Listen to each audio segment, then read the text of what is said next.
My name is Tom Synan. I am the police chief for the village in Newtown. Give you a little background. I'm a Marine Corps veteran, 25-year police veteran, 10-year veteran of a regional SWAT team, and I'm also a member of the Hamilton County Heroin Coalition. I got involved in the Heroin Coalition and the heroin epidemic after I watched an entire family in my community die. At that point, along with what I had experienced in life, I realized that one of the things we don't talk about is the importance of grieving, getting that pain out. When we don't get that pain out, that's often when we turn to drugs, when we turn to other social behavioral issues that are detrimental to ourselves.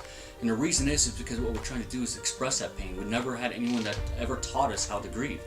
And I had a personal experience that happened to me in my life as a police officer. I responded to a call where a police officer was shot and killed. Responding to that call that day and seeing the scene and seeing all the other officers, it had a huge impact on me. I knew then that I had to grieve in order to process the scene.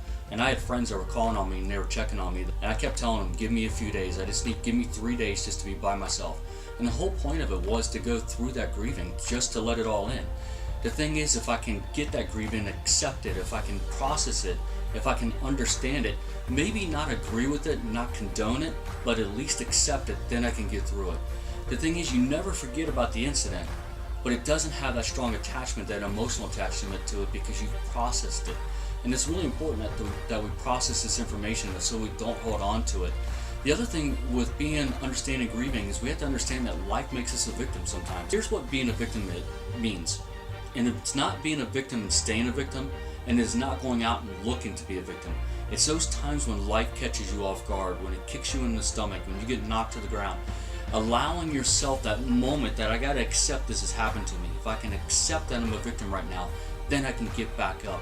I can own it, I can accept it, I can process and get through it, and then I can own that experience.